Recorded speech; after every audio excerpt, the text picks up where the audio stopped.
UN में भारत की veto power को लेकर लड़ाई अब और भी ज्यादा बढ़ गई है।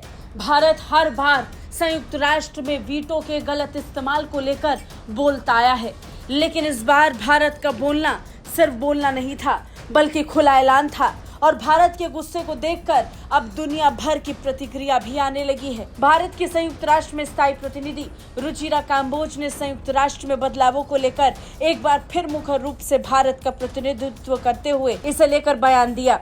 रुचिरा काम्बोज ने इस बात पर जोर दिया कि वीटो पावर को काउंसिल की सुधार प्रक्रिया में बाधा नहीं बनना चाहिए। उन्होंने कहा कि वीटो का इस्तेमाल संयुक्त राष्ट्र में बंद होना चाहिए। वीटो की ताकत जो केवल 5 देशों तक सीमित है, भारत ने उसके इस्तेमाल पर रोक लगाने की बात कही है। भारत ने कहा कि निर्णय लेना चाहिए, वीटो का प्रयोग नहीं करना चाहिए। अब यहाँ सबसे दिलचस्प बात यह है कि भारत के ऐलान के बाद ब्रिटेन ने भी भारत का साथ दिया है। ब्रिटेन जो परिषद का स्थायी सदस्य भी है, उसने भी ट्वीट कर भारत के सुधार सुझावों का समर्थन किया है। ब्रिटेन ने ट्वीट किया कि सुरक्षा परिषद को आज की दुनिया का अधिक प्रतिनिधि होना चाहिए।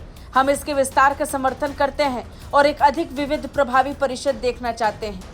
उन्होंने G4 देश यानी ब्राजील, जर्मनी, भारत और जापान के पास स्थायी सीटें होने की बात कही। ब्रिटेन ने कहा कि इन देशों के पास स्थायी सीटें होनी चाहिए और उनके लिए स्थायी प्रतिनिधित्व होना चाहिए। बता दें, संयुक्त राष्ट्र में भारत की स्थायी प्रतिनिधि रुचिरा काम्बोज ने स्पष्ट तौर पर भारत का पक्ष रखते हुए कहा कि संयुक्त राष्ट्र में सुधारों का होना आवश्यक है।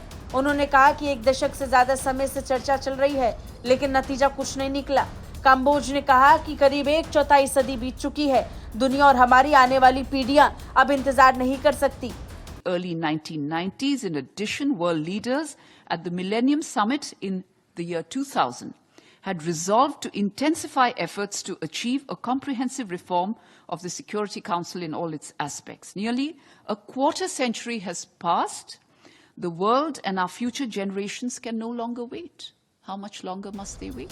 काम्बोज ने स्पष्ट तौर पर संयुक्त राष्ट्र में बदलावों की पैरवी की और कहा कि 2000 में मिलेनियम शिखर सम्मेलन में वर्ल्ड लीडर्स ने सिक्योरिटी काउंसिल के सभी पहलुओं में व्यापक सुधार लाने के प्रयासों को तेज करने का संकल्प लिया था।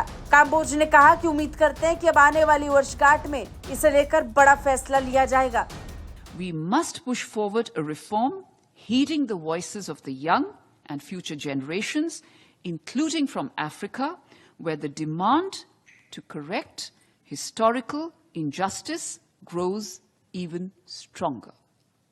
Otherwise, we simply risk sending the Council down the path of oblivion and irrelevance. Ruchira Kamboj का ये बयान भारत की तरफ से यूएन को स्पष्ट अल्टीमेटम था। दिलचस्प बात यह है कि भारत के इस पक्ष के लिए अफ्रीका समेत G4 देश भी इसके साथ खड़े हैं और खुद स्थायी सदस्यों में से एक ब्रिटेन भी भारत का साथ दे रहा है।